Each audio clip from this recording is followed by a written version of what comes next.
ফ্লোটিলার কারণে বিরাট একটা আন্দোলনের সমন্বয় ঘটেছিল। 10 জনকে তারা খুন করেছে।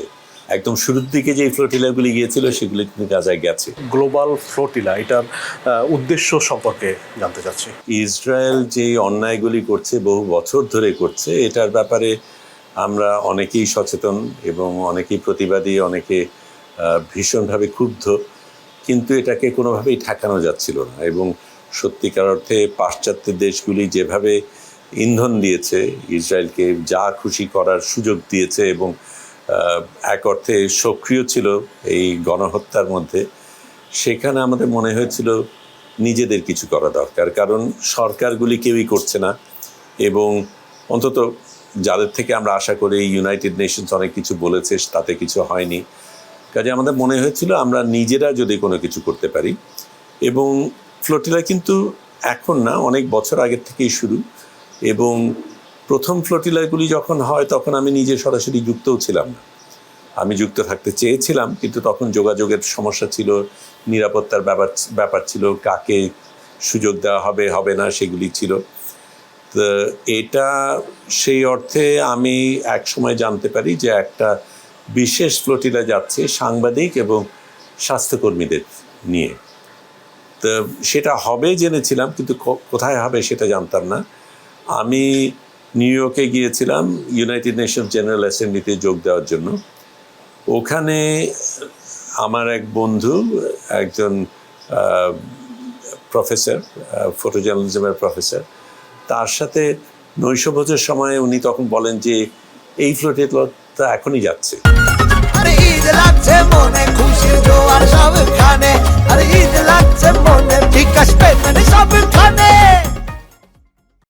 আর বেশি উনি জানতেন না, কিন্তু হুয়াইদা আরাফ নামে একজন, তার সাথে আমাকে যোগাযোগ করিয়ে দিলেন। হুয়াইদা একজন অসাধারণ ব্যক্তি। সে একদম প্রথম ফ্লোটিলায় গিয়েছিল এবং সেই সময় কিন্তু তারা এই অবরোধকে ভেদ করে গাজাতে পৌঁছতে পেরেছিল। তারপরে ফ্লোটিলাতে গিয়েছিল, মাবি মারমারাতে সে ছিল এবং তার সাথে তার সহকর্মী 10 জন কিন্তু মারা যায় ইসরায়েলি আক্রমণে। তারপরেও সে কিন্তু প্রত্যেকবার গেছে। এবারও সে যদিও জাহাজে ওঠেনি, কিন্তু সক্রিয় ছিল। তো হুয়াইদার সাথে যখন যোগাযোগ করি তখন ও একটা ব্যবস্থা করে, কারণ এটার খুব একটা বাছাই পর্ব রয়েছে, অনেকগুলি পরীক্ষা পাশ করে তারপরে ওই জায়গায় যেতে হয়। সে এক অর্থে সেগুলিকে শর্ট সার্কিট করে আমাকে হঠাৎ করে জানালো, তুমি যদি 28 তারিখের মধ্যে অত্যন্ততে পৌঁছাতে পারো তাহলে তোমাকে নেওয়া যাবে। আমি তখন নিউ ইয়র্কে, এবং আমি যখন নিউ ইয়র্কে গিয়েছি তখন তো ঢাকায় কাউকে বলে যাইনি যে আমি ফ্লোটিলায় যাচ্ছি। এবং এখানে আমি অনেকগুলি প্রতিষ্ঠানের সাথে যুক্ত, অনেকগুলি দায়িত্ব রয়েছে। আবার কাছের মানুষ যারা, তাদের অনুমতিও দরকার, কারণ আমি একা চলে যাব, সিদ্ধান্ত একা নেওয়া যায় না এরকম একটা জিনিসে। কাজে আমি প্রথমে জানাই যে আমি যেতে চাই। যখন সমর্থন পাই তখন আমি প্রথমে ঢাকায় আসার ব্যবস্থা করি। ঢাকায় এসে অনেক কিছু কাগজপত্র সই করা, আমি যদি আসতে দেরি হয়, যদি না আসতে পারি তাহলে কী হবে, সেগুলির ব্যবস্থা নিয়ে একটা প্রেস কনফারেন্স করে পরের দিন সকালবেলায় আমি রোমে চলে যাই। রোম থেকে যেই বিমানবন্দরে যাওয়ার কথা ছিল সেই বিমানবন্দরে তখন আর টিকিট পাওয়া যায়নি।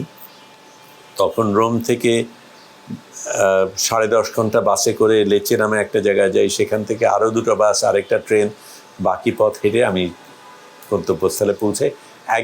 একদিন দেরি হয়েছিল, পরের দিন সকালবেলায় ওরা রওনা দেবে, কাজেই তার আগের দিন আমি পৌঁছাই। ওভাবেই শুরু হয়। আপনারা চেষ্টা করেছেন কিন্তু গাজাতে কখনোই পৌঁছতে পারেননি, তাহলে আমরা কি বলতে পারবো যে গ্লোবাল ফ্লোটিলার যে মিশন, এই মিশনটি আসলে মানে প্রকৃত অর্থে ব্যর্থ হয়েছে এরকম কিছু? আমি শুরুতেই বলেছিলাম গাজার কিন্তু পৌঁছানো হয়েছে। একদম শুরুর দিকে যে ফ্লোটিলাগুলি গিয়েছিল সেগুলি কিন্তু গাজায় গেছে। তারপরেরগুলি যেতে পারেনি, সেটা ঠিক। কিন্তু আমাদের মূল উদ্দেশ্য ছিল প্রমাণ করা যে এই অবরোধটা অবৈধ, এবং এই অবৈধ অবরোধটাকে লোকজন প্রশ্ন করছে। কারণ আজকের থেকে অনেক বছর পরে লোকজন কিন্তু আমাদের প্রশ্ন করবে, এরকম একটা অন্যায় হলো, তোমরা কোথায় ছিলে, কী করে এরা হতে দিলে। এই জিনিসটা যে হতে আমরা দেইনি এবং আমরা যতটা সম্ভব ততটা প্রতিরোধ করেছি, সেটা প্রমাণ করার একটা জায়গা ছিল। আমরা চেষ্টা করেছিলাম অবশ্যই যেতে, এবং যাওয়ার পথে যে বাধা যে পড়বে সেটা তো জানতাম। 10 জনকে তারা খুন করেছে। অন্যান্য জাহাজে, যেই জাহাজে আমরা গিয়েছিলাম কনসিয়েন্স, এটা সবচাইতে বড় জাহাজ ছিল ফ্লোটিলাদের মধ্যে। আমাদের একটা জাহাজে 92 জন ছিল, অন্যান্যগুলিতে সাধারণত 8-10 জন হয়। তো এটাকে কিন্তু তার আগে 2বার ড্রোন আক্রমণ করা হয়েছিল, সেটাকে মেরামত করে আবার আমরা চালু করেছি। পুরনো জাহাজ, কিন্তু ওটা নিয়ে আমরা গিয়েছি। তো যেই জিনিসটা আমি বলবো হয়েছিল সেটা হচ্ছে ফ্লোটিলার কারণে একটা বিরাট একটা আন্দোলনের সমন্বয় ঘটেছিল, যেই জিনিসটা এর আগে কিন্তু ঘটেনি।